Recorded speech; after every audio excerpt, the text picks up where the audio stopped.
മലേഷ്യയിലെ ഒരു ജയിൽ, ഇരുട്ടുമൂടിയ തടവറ. അതിനേക്കാൾ ഇരുണ്ടുപോയ മനസ്സുമായി ഒരു ജയിൽവാസി. അയാൾ അപ്പോൾ പ്ലാൻ ചെയ്തിരുന്നത് തൻ്റെ സഹ തടവുകാരനെ കൊല്ലുന്നതിനെ കുറിച്ചായിരുന്നു. എന്തിനാണ് കൊല്ലുന്നത് എന്ന് അയാൾക്കറിയില്ലായിരുന്നു. അവർ തമ്മിൽ മുൻ വൈരാഗ്യമോ കണക്ക് തീർക്കലുകളോ ഉണ്ടായിരുന്നില്ല. എന്നിട്ടും അയാൾ തീരുമാനിച്ചു അവനെ കൊല്ലണം. കാരണം അയാൾ അവിശ്വാസിയാണ്. അവിശ്വാസിയെ കൊല്ലുക എന്നതാണ് തൻ്റെ മതം ആവശ്യപ്പെട്ടിരിക്കുന്നത്. അതിലൂടെ തനിക്ക് ലഭിക്കാൻ പോകുന്നത് സ്വർഗം, വീരന്മാർക്ക് മാത്രം ലഭിക്കുന്ന സ്വർഗം. കൊലപാതകത്തിനു വേണ്ടി തക്കം പാർത്തിരുന്ന ആ ദിവസവും അയാൾ തൻ്റെ മതഗ്രന്ഥമെടുത്ത് ഭക്തിപൂർവ്വം വായിക്കുകയും ധ്യാനിക്കുകയും ചെയ്തു. എന്നാൽ അതുകൊണ്ടൊന്നും അയാളുടെ ഉള്ളിലെ ശൂന്യത അകലുകയോ ഇരുട്ട് മാറുകയോ ചെയ്തിരുന്നില്ല. പ്രാർത്ഥിക്കുന്നവയ്ക്ക് ഉത്തരം കിട്ടുന്നില്ല. ഉള്ളിലെ ആകുലതകൾക്ക് ശമനമുണ്ടാകുന്നില്ല. എന്തൊക്കെയോ ചില അസ്വസ്ഥതകൾ, ഭാരങ്ങൾ. അയാൾ അത്യധികം നിരാശനായി. എപ്പോഴോ ഉറങ്ങിപ്പോയി. പെട്ടെന്ന് മുറിക്കുള്ളിൽ അസാധാരണമായ വെളിച്ചം നിറഞ്ഞു. അയാൾ ഞെട്ടിയുണർന്നു. മുൻപിൽ അയാൾ കണ്ടത് തന്നെപ്പോലെ ഒരു മനുഷ്യനെയായിരുന്നു. പക്ഷേ ആകാരം കൊണ്ട് മനുഷ്യനാണെങ്കിലും തന്നെപ്പോലെയുള്ള കേവലം മർത്യനല്ല മുൻപിൽ നിൽക്കുന്നതെന്ന് അയാൾക്ക് മനസ്സിലായി. കാരണം അതുവരെ അനുഭവിച്ചു കൊണ്ടിരുന്ന എല്ലാ ഭയങ്ങളും, ഭാരങ്ങളും, പാപങ്ങളും, ക്രൂരതകളും ഏതോ മാന്ത്രിക വിദ്യയിലെന്നോണം എടുത്ത് നീക്കപ്പെടുന്നത് പോലെയുള്ള അനുഭവം ഞൊടിയുടെ അയാളുടെ ഉള്ളിൽ നിറഞ്ഞിരുന്നു. അപ്പോൾ ആ രൂപം അയാളോട് പറഞ്ഞു, ഞാൻ നിന്നോട് ക്ഷമിച്ചിരിക്കുന്നു. അതയാളെ ഞെട്ടിച്ചു കളഞ്ഞു. തൻ്റെ പാപങ്ങൾ ക്ഷമിക്കുവാൻ ഇയാൾ ആര്? പക്ഷേ അയാൾ പറഞ്ഞത് ശരിയായിരുന്നു. ഇപ്പോൾ മനസ്സിന് ഭാരങ്ങളില്ല, തൂവലിൻ്റെ ലാഘവത്വം മാത്രം. അപ്പോൾ തൻ്റെ സകല ധൈര്യവും സംഭരിച്ച് അയാൾ ചോദിച്ചു, നിങ്ങൾ ആരാണ്? അപ്പോൾ സൗമ്യവും ദീപ്തവുമായ മറുപടി അയാൾ കേട്ടു, ഞാനാകുന്നു വഴിയും സത്യവും ജീവനും. അത്ഭുത മാനസാന്തരങ്ങൾ. സാവൂളിനെ വിശുദ്ധ പൗലോസാക്കി മാറ്റിയതുപോലെയുള്ള ഒരു അത്ഭുത പരിണാമത്തിന്റെ, മാനസാന്തരത്തിന്റെ കഥയാണ് ഇവിടെ പറയാൻ പോകുന്നത്. ക്രൈസ്തവരെ തിരഞ്ഞുപിടിച്ച് ആക്രമിക്കുകയും വകവരുത്തുകയും ചെയ്ത സാവൂളിൽ നിന്ന് ഏറെ അകലമൊന്നുമില്ല ഇവിടെ പറയാൻ പോകുന്ന സംഭവത്തിലെ കേന്ദ്ര കഥാപാത്രത്തിനും. ലോകം മുഴുവൻ ഇസ്ലാമിക വൽക്കരിക്കുവാനും എല്ലാവരെയും ഇസ്ലാമിക വിശ്വാസത്തിലേക്ക് ആനയിക്കുവാനും അവിശ്വാസികളെ കൊന്നൊടുക്കുവാനുമായി ഓടി നടന്ന് പ്രവർത്തിച്ചിരുന്ന വ്യക്തിയാണ് ഇന്ന് ലോകത്തിന്റെ വിവിധ ഭാഗങ്ങളിലൂടെ ചുറ്റി സഞ്ചരിച്ച് താൻ അനുഭവിച്ച സുവിശേഷത്തിന്റെ സൗന്ദര്യവും സത്യദൈവത്തിന്റെ മഹത്വവും വിളിച്ചു പറയുന്ന ഒരു സുവിശേഷ പ്രഘോഷകനായി രൂപാന്തരപ്പെട്ടിരിക്കുന്നത്. ഈ സംഭവകഥയിലെ കഥാപാത്രത്തിന്റെ പേരാണ് അഫ്ഷിൻ ജാവിദ്. ജിഹാദിയിൽ നിന്ന് ക്രിസ്ത്യാനിയായി മാറിയ ഒരു ജീവിതത്തിന്റെ ഉടമ. ആദ്യം തന്നെ പറയട്ടെ, അഫ്ഷിൻ ജാവിദിനെ പോലെ നമ്മുടെ ജീവിതം മാറി മറിയാനും ഒരൊറ്റ നിമിഷം മതി. ഒരൊറ്റ നിമിഷം. എപ്പോഴാണ് ആ അത്ഭുതം സംഭവിക്കുകയെന്ന് നമുക്കറിയില്ലെന്ന് മാത്രം. സാവൂളിനെ പോലെ തൻ്റെ ഇച്ഛയുടെ കുതിരപ്പുറത്ത് കയറി തെറ്റിദ്ധാരണയുടെ വാളുയർത്തി തനിക്കിഷ്ടമല്ലാത്തതിനെയെല്ലാം തച്ചുടയ്ക്കുവാനായി പാഞ്ഞു നടക്കുകയായിരുന്നു അഫ്ഷിൻ ജാവിദും. ഇറാഖ് അതിർത്തിക്കടുത്തുള്ള ഇറാനിലാണ് അഫ്ഷിൻ ജാവിദ് ജനിച്ചത്. ഭക്തരായ മുസ്ലിം കുടുംബമായിരുന്നു അദ്ദേഹത്തിൻ്റെത്. പ്രത്യേകിച്ച് അഫ്ഷിൻ്റെ മുത്തച്ഛൻ. മുസ്ലിം ആയതുകൊണ്ട് തങ്ങളുടെ സമ്പാദ്യമെല്ലാം പാശ്ചാത്യ ലോകം നശിപ്പിച്ചുവെന്ന രീതിയിലായിരുന്നു മുത്തച്ഛൻ കൊച്ചുമകന് നൽകിയ ഫോർമേഷൻ. ഇത് പാശ്ചാത്യരോട് വെറുപ്പും അകൽച്ചയും സൃഷ്ടിക്കുന്നതിനും ഒരു നല്ല മുസ്ലിമായി തീരണം എന്ന ദൃഢനിശ്ചയം എടുക്കുന്നതിനും ജാവീദിനെ പ്രേരിപ്പിച്ചു. മതപരമായ കുടുംബ സാഹചര്യങ്ങളിൽ നിന്ന് വളർന്ന് വന്നതുകൊണ്ട് അവയെല്ലാം ചെറുപ്രായത്തിൽ തന്നെ അഫ്ഷിനെ സ്വാധീനിക്കുകയും തങ്ങളുടെ ദൈവസങ്കല്പത്തെ പ്രസാദിപ്പിക്കുവാനായി തൻ്റെ ജീവിതം അദ്ദേഹം ചെറുപ്രായത്തിൽ തന്നെ മാറ്റിവെക്കുകയും ചെയ്തു. മതപരമായ ആചാരങ്ങളിൽ പുലർത്തി വന്നിരുന്ന നിഷ്ഠയും കർമ്മങ്ങളിലെ കൃത്യതയും കണ്ട് അവനെ വളരെ വ്യത്യസ്തനായ ഒരു കുട്ടിയായിട്ടാണ് വീട്ടുകാർ കണ്ടിരുന്നത്. പ്രത്യേകിച്ച് മുത്തച്ഛൻ. തൻ്റെ അനുയോജ്യനായ പിൻഗാമിയാണ് ജാവിദെന്ന് മുത്തച്ഛന് മനസ്സിലായി. അതുകൊണ്ട് മുത്തച്ഛൻ്റെ ഉപദേശങ്ങളും നിർദ്ദേശങ്ങളും ആ ജീവിതത്തിൽ ആവോളം അദ്ദേഹത്തിന് ലഭിച്ചു. മുത്തച്ഛൻ അവനെ തൻ്റെ വരുതിയിലാക്കിക്കൊണ്ടാണ് ഉപദേശവും തിരുത്തലുകളും നടത്തിയത്. ഇറാഖ് ഇറാൻ യുദ്ധസമയത്ത് 14 വയസ്സ് മാത്രമായിരുന്നു ജാവിദിന്റെ പ്രായം. പക്ഷേ അവന് യുദ്ധം ചെയ്യണം. യുദ്ധത്തിനിടെ കൊല്ലപ്പെടുന്നവർക്ക് ലഭിക്കുന്ന വീരപരിവേഷവും സ്വർഗം പ്രാപിക്കാമെന്ന ഉറപ്പുമായിരുന്നു അതിന് പ്രേരകം. അതുകൊണ്ട് മാതാപിതാക്കളുടെ വ്യാജ ഒപ്പുമായി അവൻ സൈന്യത്തിൽ ചേർന്നു. പക്ഷേ പിതാവ് ചെന്ന് കൂട്ടിക്കൊണ്ടുവന്നതോടെ 14-ാം വയസ്സിൽ സൈനികനാകാനും രക്തസാക്ഷിയാകാനുമുള്ള മോഹം പൊലിഞ്ഞുപോയി.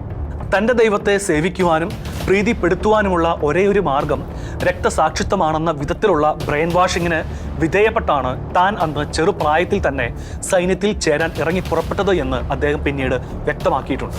14-ാം വയസ്സിൽ സൈനികനാകണമെന്ന ആഗ്രഹം അന്ന് സാധിച്ചില്ലെങ്കിലും സൈനിക മോഹം ജാവിദ് വിട്ടുപേക്ഷിച്ചിരുന്നില്ല. സൈനികനായേ മതിയാവൂ എന്ന തീരുമാനത്തിന് ഇളക്കം സംഭവിച്ചുമില്ല. 2 വർഷങ്ങൾക്കുള്ളിൽ അവൻ ഇറാന്റെ സൈന്യമായ ഹിസ്ബുള്ളയിൽ ചേർന്നു. ഇസ്ലാമിനോട് കൂറ് പുലർത്തിയ വിപ്ലവകാരിയായ കാവൽക്കാരായിരുന്നു ഹിസ്ബുള്ളക്കാർ. ആയത്തുള്ളയോട് കൂറ് പുലർത്തുന്നവരും എതിരാളികളുടെ പേടി സ്വപ്നവുമായി മാറിയിരുന്നവർ. അവിശ്വാസികളെന്ന മുദ്ര ചുമത്തി ഇക്കൂട്ടർ തങ്ങളുടെ ശത്രുക്കൾക്ക് പരസ്യമായ വധശിക്ഷകൾ നടപ്പിലാക്കുകയും ചെയ്തിരുന്നു. ഹിസ്ബുള്ളയെക്കുറിച്ച് ഏതാനും കാര്യങ്ങൾ സാന്ദർഭികമായി പറയാം. ലെബനോൻ ആസ്ഥാനമായുള്ള ഷിയ രാഷ്ട്രീയ സായുധ സംഘടനയാണ് ഹിസ്ബുള്ള. ദൈവത്തിന്റെ പാർട്ടി എന്നാണ് ഈ അറബി വാക്കിന്റെ അർത്ഥം. 1982-ൽ ഇസ്രായേൽ ലെബനോനിലേക്ക് കടന്നു കയറിയതിനു ശേഷം ലെബനോനിലെ ചില ഷിയ മുസ്ലിം ഗ്രൂപ്പുകൾ ചേർന്നാണ് ഹിസ്ബുള്ളയ്ക്ക് രൂപം നൽകിയത്. ഇറാൻ ഇതിന് സാമ്പത്തിക സഹായവും പരിശീലനവും നൽകിയതായും പറയപ്പെടുന്നു. ആയത്തുള്ള ഖൊമേനിയുടെ ആശയങ്ങളും ഇറാനിൽ നിന്ന് ധനസഹായവും സൈനിക പരിശീലനവും സ്വീകരിച്ചാണ് ഹിസ്ബുള്ള വളർന്നു വന്നത്. ആയത്തുള്ള എന്നത് ഷിയ ഇസ്ലാമിക പണ്ഡിതന് നൽകുന്ന ബഹുമതി പേരാണ്. ഷിയ മുസ്ലിം സമൂഹത്തിലെ വളരെ ഉയർന്ന മത പദവിയാണ് ഇത്. ഇറാനിൽ ഈ നേതാക്കൾക്ക് മതപരമായും രാഷ്ട്രീയമായും വലിയ സ്വാധീനമുണ്ട്. ഇങ്ങനെയുള്ള ഹിസ്ബുള്ളയിലാണ് ജാവിദ് അംഗമായി ചേർന്നത്. ഇസ്ലാമിക അടിസ്ഥാനങ്ങൾക്ക് അനുസരിച്ചാണോ ജനങ്ങൾ ജീവിക്കുന്നത്, സ്ത്രീകൾ ശരീരം പൂർണ്ണമായും മൂടുന്നുണ്ടോ, സംഗീതം കേൾക്കുന്നുണ്ടോ എന്നിവയെല്ലാം പരിശോധിക്കുകയായിരുന്നു ജാവിദിന്റെ ഡ്യൂട്ടി. ഇക്കാര്യങ്ങളിൽ പുലർത്തിയ നിഷ്കർഷതയും കൃത്യതയും ജാവിദിനെ പിന്നീട് അല്ലാഹുവിന്റെ മാർഗത്തിൽ എന്നു പേരുള്ള സബില അവല്ലാഹ് എന്ന സൈനിക വധശിക്ഷാ സംഘത്തിലേക്ക് റിക്രൂട്ട് ചെയ്യുന്നതിന് വഴിതെളിച്ചു. ഇതാവട്ടെ അതിഭീകരമായ ദൃശ്യങ്ങൾക്ക് ജാവീദിനെ സാക്ഷിയാക്കുകയാണ് ചെയ്തത്. വധശിക്ഷയുടെ ക്രൂരതയ്ക്ക് ആദ്യമായി സാക്ഷിയായതിനെക്കുറിച്ച് ജാവീദ് പറഞ്ഞത് ഇങ്ങനെയാണ്: വിവരണങ്ങളിൽ നിന്ന് ലഭിക്കുന്നതിനേക്കാൾ ക്രൂരമായിരുന്നു വധശിക്ഷ. ഒരു വ്യക്തി കൺമുൻപിൽ മരിക്കുന്നതിനേക്കാൾ എന്നിൽ എന്തോ മരിക്കുന്നതായിട്ടാണ് എനിക്ക് തോന്നിയത്. യാഥാർത്ഥ്യം എന്തെന്നാൽ ജീവിതത്തിന്റെ മൂല്യം എനിക്ക് പൂർണ്ണമായും ഇല്ലാതായി എന്നതാണ്. ഞാൻ ഒരാളെ കൊന്നതിനാൽ ഇപ്പോൾ ദൈവം എന്നിൽ പ്രസാദിച്ചിട്ടുണ്ടോ? കൊല്ലപ്പെട്ടയാൾ അവിശ്വാസിയാണെന്നാണ് എൻ്റെ മതം എന്നെ പറഞ്ഞ് വിശ്വസിപ്പിച്ചിരിക്കുന്നത്. ഇനി എന്ത് എന്ന ചോദ്യം എനിക്ക് ഉത്തരം തരാതെ ബാക്കിയായി. പിന്നീട് എനിക്ക് മനസ്സിലായി, അവിശ്വാസിയെ കൊല്ലുമ്പോൾ ഒരാൾ സന്തോഷവാനായിരിക്കണം. തൻ്റെ ദൈവസങ്കല്പത്തിന്റെ ഇഷ്ടമാണ് അവിശ്വാസിയുടെ മരണം. അതുകൊണ്ട് ഇക്കാര്യത്തിൽ ആഘോഷം ആവശ്യമാണ്. ഇപ്രകാരം കാര്യങ്ങൾ മുന്നോട്ട് പോകുമ്പോഴാണ് പടിഞ്ഞാറൻ രാജ്യങ്ങളിലുള്ളവരെ ഇസ്ലാമിലേക്ക് മതപരിവർത്തനം നടത്തണമെന്ന നിർദ്ദേശം മുത്തച്ഛൻ അയാൾക്ക് നൽകിയത്. മുസ്ലിം സമുദായത്തെ വളർത്തുക എന്നതായിരുന്നു അദ്ദേഹത്തിന്റെ ലക്ഷ്യം. ഇതിനിടയിൽ യുദ്ധം ജാവീദിന്റെ കുടുംബത്തെ പലതരത്തിലും ദോഷകരമായി ബാധിച്ചിരുന്നു. സ്വത്തുകളിൽ ഭൂരിഭാഗവും നഷ്ടപ്പെട്ട് മാതൃരാജ്യത്ത് തുടരുക എന്നത് ദുഷ്കരമായി. ഏതെങ്കിലും പാശ്ചാത്യ രാജ്യത്തേക്ക് ചേക്കേറണം എന്നതായിരുന്നു അവരുടെ ലക്ഷ്യം. ഇക്കാര്യത്തിൽ അവരെ സഹായിക്കാനായി വ്യാജ പാസ്പോർട്ട് തയ്യാറാക്കി കൊടുക്കുന്ന ഒരാളെത്തി. അഫ്ഷിനും കുടുംബാംഗങ്ങൾക്കും വിദേശത്തേക്ക് കടക്കുവാൻ വ്യാജ പാസ്പോർട്ട് അയാൾ $2000 നൽകി. അതിന് പ്രകാരം അമേരിക്കയിലേക്ക് പോകുവാനായി മലേഷ്യയിൽ എത്തിയപ്പോഴാണ് വ്യാജ പാസ്പോർട്ടിന്റെ പേരിൽ അധികാരികൾ അദ്ദേഹത്തെ അറസ്റ്റ് ചെയ്തതും ജയിലിൽ അടച്ചതും. അന്ന് അദ്ദേഹത്തിന് 17 വയസ്സായിരുന്നു പ്രായം. ഇവിടെ നാം മനസ്സിലാക്കേണ്ട ഒരു കാര്യമുണ്ട്. നമ്മുടെ ജീവിതത്തിൽ ചിലതെല്ലാം സംഭവിക്കുന്നത് നമ്മുടെ പദ്ധതികൾക്ക് വിരുദ്ധമായിട്ടായിരിക്കും. അത് സംഭവിക്കുമ്പോൾ ആ നിമിഷത്തിൽ നാം ദൈവത്തോട് കലഹിക്കും, പിണങ്ങും. കാരണം നമ്മുടെ ഹിതത്തിന് വിരുദ്ധമായിട്ടാണ് അത് സംഭവിച്ചിരിക്കുന്നത്. പക്ഷേ അങ്ങനെ സംഭവിക്കുമ്പോഴും നാം മനസ്സിലാക്കേണ്ട പ്രധാനപ്പെട്ട കാര്യം അവിടെ ദൈവത്തിന് എന്തോ പദ്ധതിയുണ്ട് എന്നതാണ്. ജാവിദ് പദ്ധതി ഇട്ടിരുന്നതുപോലെ അയാൾ അമേരിക്കയിലേക്ക് പോയിരുന്നുവെങ്കിൽ ഒരു മത തീവ്രവാദിയായി അയാൾ പരിണമിക്കുമായിരുന്നു. പക്ഷേ സംഭവിച്ചത് അതല്ല. മലേഷ്യയിൽ വെച്ച് അയാൾ അറസ്റ്റ് ചെയ്യപ്പെട്ടു, ജയിലിൽ അടയ്ക്കപ്പെട്ടു. അവിടെ വെച്ച് അയാൾ ക്രിസ്താനുഭവത്തിലേക്ക് കടന്നു ചെന്നു. അങ്ങനെ അയാൾ ക്രിസ്തുവിന്റെ സ്വന്തമായി മാനസാന്തര അനുഭവത്തിലേക്ക് കടന്ന് സുവിശേഷകനായി. അതവിടെ നിൽക്കട്ടെ, നമുക്ക് വീണ്ടും മലേഷ്യയിലെ ജയിലിലേക്ക് പോകാം. എല്ലായ്പ്പോഴും തന്റെ ദൈവത്തെ പ്രസാദിപ്പിക്കുവാൻ ഉദ്ദേശിച്ചിരുന്ന അഫ്ഷിൻ ഒരു ക്രിസ്ത്യൻ തടവുകാരനെ കൊല്ലാൻ പദ്ധതിയിട്ടിരുന്നു. അതിലൂടെ ദൈവം സംപ്രീതനാകും എന്നായിരുന്നു ജാവിദ് വിശ്വസിച്ചിരുന്നത്. അങ്ങനെയുള്ള ദിവസമായിരുന്നു ആ ജയിലറയ്ക്കുള്ളിൽ അത് സംഭവിച്ചത്. പാപത്തിന്റെ ഇരുൾ മൂടിയ അയാളുടെ മനസ്സിന്റെ താഴ്വരകളിലേക്ക് പ്രകാശമായി ക്രിസ്തു കടന്നു വന്നു. ആ നിമിഷങ്ങളെക്കുറിച്ച് അദ്ദേഹം പിന്നീട് മനസ്സ് തുറന്നത് ഇപ്രകാരമായിരുന്നു: ഞാൻ അതുവരെ അനുഭവിച്ചു കൊണ്ടിരുന്നത് എൻ്റെ പാപത്തിന്റെ ഭാരമാണ്. അവിടുന്ന് നീതിമാനായതിനാൽ അവിടത്തേക്ക് എന്നെ കൊല്ലാമായിരുന്നു. കാരണം ഞാൻ പാപങ്ങളാൽ നിറയപ്പെട്ടവനാണ്. ഞാൻ പാപത്താൽ നിറഞ്ഞിരിക്കുന്നതിനാൽ അവിടത്തേക്ക് എന്നെ ഭൂമിയിൽ നിന്ന് തുടച്ച് നീക്കാമായിരുന്നു. മരിക്കുവാൻ കഴിയാത്തതിന് ഞാൻ അക്ഷരാർത്ഥത്തിൽ കരഞ്ഞു. മരിക്കുവാൻ ആഗ്രഹിച്ചിട്ടും അവിടുന്ന് എന്നെ ഇല്ലായ്മ ചെയ്യണമെന്ന് ആഗ്രഹിച്ചിട്ടും എനിക്കറിയാമായിരുന്നു അങ്ങനെയൊന്ന് സംഭവിക്കില്ലെന്ന്. കാരണം അവിടുന്ന് ദൈവമായിരുന്നു, പരിശുദ്ധനായിരുന്നു. ഞാനോ വളരെ ദുഷ്ടനും. ഞാൻ മുറിയുടെ മൂലയിലേക്ക് ഓടി തല കുമ്പിട്ടിരുന്നു. ഞാൻ നിലവിളിച്ചുകൊണ്ട് പറഞ്ഞു, ദൈവമേ എന്നോട് ക്ഷമിക്കണമേ, ദൈവമേ എന്നോട് ക്ഷമിക്കണമേ, ദൈവമേ എന്നോട് ക്ഷമിക്കണമേ. ഞാൻ കരയുകയും എന്നോട് ക്ഷമിക്കണമെന്ന് പറയുകയും ചെയ്യുമ്പോൾ ഞാൻ ക്ഷമിച്ചിരിക്കുന്നു എന്ന് എൻ്റെ തോളിൽ ഒരു സ്പർശം അനുഭവപ്പെട്ടു. ആ വാക്കുകൾ പറഞ്ഞ നിമിഷം തന്നെ ഞാൻ ശാരീരികമായി സൗഖ്യമുള്ളവനായി എനിക്ക് തോന്നി. പിന്നെ എനിക്കൊന്നും മനസ്സിലായില്ല. ഞാൻ പറഞ്ഞു, ഒരു നിമിഷം നിൽക്കൂ, എന്നോട് ക്ഷമിക്കുകയും ക്ഷമിക്കപ്പെട്ടിരിക്കുന്നുവെന്ന് പറയുകയും ചെയ്തിരിക്കുന്ന അങ്ങ് ആരാണ്? ഞാനാണ് വഴിയും സത്യവും ജീവനും എന്ന മറുപടി ഞാൻ കേട്ടു. ആ വാക്കുകൾ കേട്ട നിമിഷം അതിന് വലിയ പ്രാധാന്യമുണ്ടെന്ന് എനിക്കറിയാമായിരുന്നു. പക്ഷേ അതിൻ്റെ അർത്ഥം എന്താണെന്ന് എനിക്ക് അറിയുമായിരുന്നില്ല. ഈ ദൈവം ആരാണെന്ന് എനിക്ക് അപ്പോഴും അറിയില്ലായിരുന്നു. അപ്പോൾ ഞാൻ അദ്ദേഹത്തോട് ചോദിച്ചു, അങ്ങയുടെ പേര് എന്താണ്? ജീവനുള്ള ദൈവമായ ക്രിസ്തു, അതായിരുന്നു മറുപടി. ക്രിസ്തു ആ വാക്കുകൾ പറഞ്ഞപ്പോൾ ഓരോ നിമിഷം ഓരോ അസ്ഥിയും എൻ്റെ ശരീരത്തിൽ നിന്ന് പുറത്തേക്ക് എടുക്കപ്പെട്ടതുപോലെ തോന്നി. ഞാൻ മുഖം കുത്തി നിലത്തു വീണു. ദൈവത്തിൻ്റെ സന്നിധിയിൽ ഞാൻ കരയാൻ തുടങ്ങി. ഞാൻ വെറുതെ കരഞ്ഞു. വർഷങ്ങൾ കടന്നു പോയിരിക്കുന്നു, പക്ഷേ എനിക്ക് ഇപ്പോഴും അവിടുത്തെ സ്നേഹവും കരുണയും മറക്കാൻ കഴിയില്ല. അവിടുന്ന് എനിക്ക് വേണ്ടി ചെയ്ത കാര്യങ്ങൾ എനിക്ക് മറക്കുവാൻ കഴിയില്ല. യേശു എന്നോട് പറഞ്ഞു, ഞാൻ നിങ്ങളോട് ക്ഷമിക്കുന്നു. എനിക്ക് ക്ഷമിക്കുവാൻ തോന്നുന്നു. വർഷങ്ങളോളം അല്ലാഹുവിനെ പ്രസാദിപ്പിക്കുവാനായിരുന്നു ഞാൻ ശ്രമിച്ചിരുന്നത്. എന്നാൽ ഞാൻ ചെയ്തതൊന്നും ദൈവത്തിന് ഇഷ്ടപ്പെട്ടതായിരുന്നില്ല. ഞാൻ ഒന്നും ചെയ്തിട്ടില്ല. ഞാൻ അറിയേണ്ടിരുന്ന പ്രകാശമുള്ള ദൈവത്തെ ഞാൻ അറിഞ്ഞിരുന്നില്ല. ഇതാണ് ദൈവമെന്നും യേശു ദൈവമല്ലെന്നും അവർ എന്നോട് പറഞ്ഞതിനാൽ ഞാൻ വഞ്ചിക്കപ്പെട്ടതുപോലെ എനിക്ക് തോന്നി. എൻ്റെ ഹൃദയം യേശുക്രിസ്തുവിന് വേണ്ടി നിലകൊണ്ടു. അതെ, ഇതാണ് ദൈവം, ഇതാണ് ദൈവത്തിൻ്റെ സത്യം. ദൈവം പാപമോചനത്തെക്കുറിച്ചാണ്, ദൈവം സ്നേഹത്തെക്കുറിച്ചാണ് പറയുന്നത്. അതിനാൽ ഞാൻ മണിക്കൂറുകളോളം കരഞ്ഞു. ഞാൻ അവിടുത്തെ കാൽക്കൽ നിന്നു. ഞാൻ മുകളിലേക്ക് നോക്കിയ നിമിഷത്തിൽ ഞാൻ കണ്ടത് ഒരു തരം TV സ്ക്രീൻ പോലെയായിരുന്നു. എല്ലാ തലമുറകളിൽ നിന്നും, വ്യത്യസ്ത ദേശീയതകളിൽ നിന്നും, പശ്ചാത്തലങ്ങളിൽ നിന്നുമുള്ള ആളുകളെ ഞാൻ കണ്ടു. ഞാൻ കണ്ട ഓരോ വ്യക്തിക്കും അവർ ചെയ്ത ഓരോ തെറ്റായ കാര്യവും കാണുവാൻ എനിക്ക് സാധിച്ചു. അത് എന്നെ ആകർഷിച്ചു. ഞാൻ പറഞ്ഞു, ദൈവമേ, ഞാൻ ഈ ജനവിഭാഗങ്ങൾക്കിടയിലാണ് ജീവിക്കുന്നത്. അവരെല്ലാം പാപികളാണ്. അവിടുന്ന് എന്നോട് പറഞ്ഞു, യഥാർത്ഥത്തിൽ ഞാൻ നിങ്ങളോട് എത്ര എളുപ്പത്തിലാണ് ക്ഷമിച്ചത്. ഞാൻ പറഞ്ഞു, വളരെ എളുപ്പമാണ്. പാഴ്സിയിൽ പറയുന്നത് കുടിവെള്ളം പോലെ എളുപ്പമാണ് എന്നാണ്. പിന്നെ കുറച്ച് നിമിഷങ്ങൾക്ക് ശേഷം ഞാൻ പറഞ്ഞു, കുടിക്കാൻ വെള്ളത്തേക്കാൾ എളുപ്പമാണ്. അവിടുന്ന് അപ്പോൾ എന്നോട് പറഞ്ഞു, ഞാൻ നിങ്ങളോട് ക്ഷമിച്ചതുപോലെ എളുപ്പത്തിൽ നിനക്ക് അവരോട് ക്ഷമിക്കുവാൻ കഴിയും. അങ്ങനെയാണ് ഞാൻ ഒരു ക്രിസ്ത്യാനിയായി മാറിയത്. തൻ്റെ അതുവരെയുള്ള എല്ലാ പാപങ്ങളും ക്ഷമിക്കപ്പെട്ടു എന്ന അറിവാണ് ജാവീദിന്റെ ജീവിതത്തിൽ വലിയ പരിവർത്തനം സൃഷ്ടിച്ചതും ജീവിതത്തെ മാറ്റിമറിച്ച അനുഭവത്തിലേക്ക് അദ്ദേഹം കടന്നു ചെന്നതും. അതുപോലെ മറ്റുള്ളവരോടും അദ്ദേഹത്തിന് ക്ഷമിക്കുവാൻ കഴിയും. യേശുവിനെ കാണുകയും അവിടുത്തെ സ്നേഹ നിർഭരമായ സാന്നിധ്യത്തിന്റെ ശക്തി അനുഭവിക്കുകയും ചെയ്തതോടെ ജാവീദ് പൂർണ്ണമായും മാനസാന്തരപ്പെട്ടു. സാവൂൾ ക്രിസ്തുമതത്തിനെതിരെ ശക്തനായിരുന്നതുപോലെ ക്രിസ്തുവിനെ കണ്ടതിന് ശേഷം അഫ്ഷിൻ ജാവീദ് എക്കാലത്തെയും മികച്ച മിഷണറിമാരിൽ ഒരാളായി മാറുകയായിരുന്നു. അനേകം അപകടങ്ങളിൽ നിന്ന് തന്നെ ഇതുവരെ രക്ഷിച്ചതെല്ലാം ക്രിസ്തുവായിരുന്നുവെന്ന് അയാൾ തിരിച്ചറിയുകയായിരുന്നു.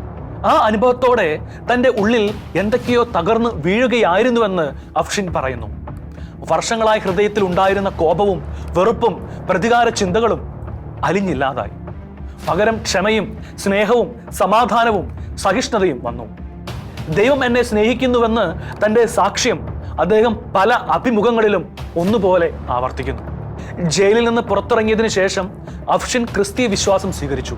പക്ഷേ അതൊരിക്കലും എളുപ്പമുള്ളതായിരുന്നില്ല. കുടുംബത്തിൽ നിന്നും സുഹൃത്തുക്കളിൽ നിന്നും ഒരുപോലെ എതിർപ്പുകൾ അദ്ദേഹത്തിന് നേരിടേണ്ടി വന്നു. ഭീഷണികളും ഒറ്റപ്പെടലുകളും ഉണ്ടായി. പക്ഷേ താൻ അനുഭവിച്ചതിനെ നിഷേധിക്കുവാൻ അദ്ദേഹത്തിന് സാധിച്ചില്ല. അദ്ദേഹം 1992 കാനഡയിലേക്ക് താമസം മാറി. എന്നാൽ തീവ്രവാദ ഇസ്ലാമിസ്റ്റുകളുടെ ഭീഷണിയെ തുടർന്ന് അദ്ദേഹത്തിന് 2019 ജർമ്മനിയിലേക്ക് താമസം മാറേണ്ടതായി വന്നു. ഇസ്ലാമിക തീവ്രവാദം ബ്രെയിൻ വാഷ് ചെയ്ത ചെറുപ്പക്കാരെ എങ്ങനെയെല്ലാം തങ്ങളുടെ ഇംഗിതങ്ങൾക്ക് വശവന്തരാകുന്നുവെന്നും ചെറുപ്പക്കാരെ എങ്ങനെ അതിൽ അകപ്പെടുത്തുവാൻ സാധിക്കുന്നുണ്ടെന്നും തെളിവുകൾ സഹിതം അദ്ദേഹം ഇന്ന് വിശദീകരിക്കുന്നുണ്ട്. നിരവധി തവണ ഇസ്രായേൽ സന്ദർശിക്കുകയും ഇസ്രായേലിനെതിരെ പ്രവർത്തിക്കുന്ന ഇസ്ലാമിക ശക്തികൾക്കെതിരെ ശക്തമായി സംസാരിക്കുകയും ചെയ്തിട്ടുണ്ട്. ഇതെല്ലാം അദ്ദേഹത്തിന്റെ ജീവന് നേരെ ഭീഷണി ഉയർത്തുന്ന കാര്യങ്ങളാണ്. എന്നിട്ടും അതിനെയെല്ലാം അതിജീവിച്ച് അദ്ദേഹം മുന്നോട്ട് പോയിക്കൊണ്ടിരിക്കുകയാണ്. As easy as drinking water എന്ന പേരിൽ അദ്ദേഹം ഒരു പുസ്തകവും എഴുതിയിട്ടുണ്ട്. അതിൽ തൻ്റെ ബാല്യകാലവും തീവ്രവാദ ചിന്തകളും ജയിൽ അനുഭവങ്ങളും ക്രിസ്തുവിലുള്ള വിശ്വാസവും മറകൂടാതെ പങ്കുവയ്ക്കുന്നുണ്ട്. ആദ്യമൊക്കെ സ്വന്തം കുടുംബാംഗങ്ങൾ അദ്ദേഹത്തെ തള്ളിക്കളയുകയും എതിർക്കുകയും ചെയ്തിരുന്നുവെങ്കിലും പിന്നീട് നിരവധി അത്ഭുതങ്ങളിലൂടെ അഫ്ഷിന്റെ സഹോദരങ്ങളും മാതാപിതാക്കളും ക്രൈസ്തവരായി തീരുകയാണ് ചെയ്തത്. അദ്ദേഹം അനേകം മുസ്ലിങ്ങളെ ക്രിസ്തുവിന്റെ സ്നേഹത്തിലേക്ക് അടുപ്പിച്ചു. അദ്ദേഹത്തിന്റെ പ്രഭാഷണങ്ങളിലൂടെ അനേകർ ക്രിസ്തുവിലേക്ക് അടുക്കുന്നു. പ്രഭാഷകനും എഴുത്തുകാരനും ശുശ്രൂഷകനുമായി അദ്ദേഹത്തിന്റെ ജീവിതം തിരക്ക് പിടിച്ചുള്ളതായി മാറിയിരിക്കുന്നു.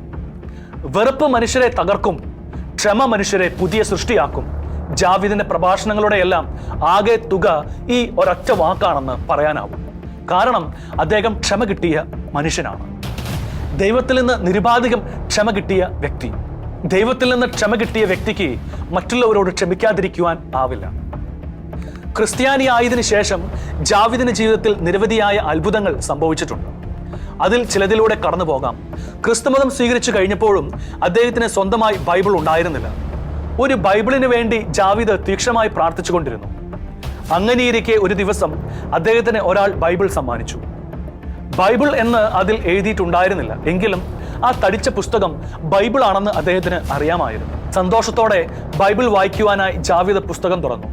പക്ഷേ അദ്ദേഹത്തെ അത് നിരാശപ്പെടുത്തി. കാരണം വിശുദ്ധ ഗ്രന്ഥം ഇംഗ്ലീഷ് ഭാഷയിലുള്ളതായിരുന്നു. പാഴ്സി ഭാഷയിൽ ഒരു ബൈബിൾ കിട്ടിയിരുന്നുവെങ്കിൽ എന്ന് അദ്ദേഹം ആഗ്രഹിക്കുകയും അതിനുവേണ്ടി പ്രാർത്ഥിക്കുകയും ചെയ്തു. പക്ഷേ ഇത് വായിക്കൂ എന്ന സ്വരമാണ് ജാവിദിന്റെ കാതുകളിൽ മുഴങ്ങിയത്. 3 തവണ ആ സ്വരം മുഴങ്ങുന്നത് പോലെ അദ്ദേഹത്തിന് തോന്നി. ഇനിയും ആ സ്വരത്തെ അവഗണിക്കുവാൻ ജാവിദിന് കഴിയുമായിരുന്നില്ല. അദ്ദേഹം ആ സ്വരം അനുസരിക്കുവാൻ തയ്യാറായി. അതിൻ പ്രകാരം അദ്ദേഹം വീണ്ടും ബൈബിൾ തുറന്നു. ഇത്തവണ ജാവിദിനെ പോലും അത്ഭുതപ്പെടുത്തിക്കൊണ്ട് അദ്ദേഹത്തിന് ബൈബിൾ വായിക്കുവാൻ കഴിഞ്ഞു. അതുവരെ അപരിചിതമായ ഭാഷയിൽ അദ്ദേഹം ബൈബിൾ വായിച്ചു. എന്നാൽ ഇതോട് ചേർന്ന് മറ്റൊരു കാര്യം കൂടി പറയട്ടെ. ഇംഗ്ലീഷ് പത്രമോ പ്രസിദ്ധീകരണമോ അയാൾക്ക് വായിക്കുവാൻ സാധിക്കുമായിരുന്നില്ല. പക്ഷേ ഇംഗ്ലീഷ് ബൈബിൾ മാത്രം വായിക്കുവാൻ സാധിച്ചു. ഇത് ശരിക്കും ഒരു അത്ഭുതമല്ലേ? നമ്മുടെ വീടുകളിൽ ബൈബിൾ ഉണ്ട്, നമുക്കറിയാവുന്ന ഭാഷയിൽ. എന്നാൽ ആ ബൈബിൾ വായിക്കുവാൻ നാം എത്രത്തോളം താല്പര്യം കാണിക്കുന്നുണ്ട്? നാം അത് എപ്പോഴെങ്കിലും വായിക്കുന്നുണ്ടോ? ആവിഷ് ജാവിദിന്റെ അത്ഭുത മാനസാന്തരത്തിലൂടെ കടന്നു പോകുമ്പോൾ അങ്ങനെയൊരു ചിന്ത കൂടി നമ്മുടെ മനസ്സിലുണ്ടാകണം. ഒരു മുസ്ലിം പുരുഷനോ സ്ത്രീക്കോ താൻ ക്രിസ്തുവിനെ കുറിച്ച് പറയുന്നത് മനസ്സിലാക്കുവാൻ കഴിയില്ലെന്ന് അദ്ദേഹം സമ്മതിക്കുന്നു. അവരുടെ പ്രധാന ചോദ്യം യേശു ക്രിസ്തു ദൈവമാണോ, ഒരു മനുഷ്യന് ദൈവമാകുവാൻ സാധിക്കുമോ എന്നതാണ്. അതിന് ജാവിദ് നൽകുന്ന മറുപടി ഇങ്ങനെയാണ്: ഒരു മനുഷ്യനും ദൈവമാകുവാൻ കഴിയില്ല എന്നത് വാസ്തവമാണ്. എന്നാൽ ഈ ദൈവം സർവശക്തനായ ദൈവമാണ്. ഇത് മാത്രമാണ് ദൈവവും, അത് തന്നെയാണ് ദൈവവും. ദൈവികക്ഷമ എത്രത്തോളം ഒരു പാപിയെ മാറ്റിമറിക്കുമെന്നതിന് തെളിവാണ് അഫ്ഷിൻ ജാവിദിന്റെ ജീവിതകഥ. താൻ പാപിയാണെന്ന് അയാൾക്ക് ഉത്തമ ബോധ്യമുണ്ടായിരുന്നു. ആ ബോധ്യത്തിലേക്കാണ് ദൈവിക കൃപ ഒരു പുഴ പോലെ ഒഴുകി വന്നതും അയാൾ കൃപയുടെ പുഴയിലിറങ്ങി സ്നാനം ചെയ്തതും. അതോടെ അതുവരെ അയാളെ വരിഞ്ഞ് മുറുക്കിയിരുന്ന പാപത്തിന്റെ ഇരുട്ട് വിട്ടകന്നു. തകർച്ചയിൽ നിന്ന് ഉയർച്ചയിലേക്കുള്ള ഒരു മനുഷ്യന്റെ യാത്രയ്ക്ക് അവിടം തുടക്കം കുറിക്കുകയായിരുന്നു. തകർന്നു പോയ അനേകം മനുഷ്യർ നമുക്ക് ചുറ്റുമുണ്ട്. അവർക്കെല്ലാം പ്രത്യാശയുടെ ദൂതാണ് അഫ്ഷിൻ ജാവിദിന്റെ ജീവിതം. ജീവിതം എത്രമേൽ ഇരുണ്ടതായിക്കൊള്ളട്ടെ, അനുഭവങ്ങൾ നമ്മെ എത്രമേൽ പൊള്ളിച്ചു കൊള്ളട്ടെ, പക്ഷേ ഒരു നിമിഷത്തിൽ സംഭവിക്കുന്ന അലൗകികമായ അനുഭവം നമ്മുടെ അതുവരെയുള്ള ജീവിത രീതികളെയും കാഴ്ചപ്പാടുകളെയും അപ്പടി മാറ്റിമറയ്ക്കും. പിന്നെ നമ്മൾ പഴയ ആളെയല്ല, പുതിയൊരു പിറവിയിലേക്കുള്ള യാത്രയുടെ ആരംഭം കുറിക്കലായി അത് മാറുകയാണ്. ഒരു ജീവിതത്തിൽ തന്നെ മറ്റൊരു ജീവിതം ആരംഭിക്കുവാനുള്ള ശ്രമം അവിടെ തുടങ്ങുകയായി.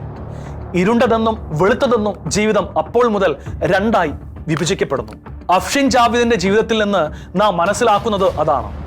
ഇത്തരത്തിലുള്ള ദൈവികമായ ഇടപെടലുകൾ ആരുടെ ജീവിതത്തിലും സംഭവിക്കാം. ഒരിക്കലും സംഭവിക്കില്ലെന്ന് നാം കരുതുന്നവരുടെ ജീവിതങ്ങളിൽ പോലും. അതുകൊണ്ട് കാത്തിരിക്കുക. ദൈവത്തിന് എന്താണ് അസാധ്യമായിട്ടുള്ളത്? നമുക്കിടയിൽ ഇനിയും സംഭവിക്കാനിരിക്കുന്ന എല്ലാ അത്ഭുത മാനസാന്തരങ്ങൾക്കും വേണ്ടി നമുക്ക് കാത്തിരിക്കാം.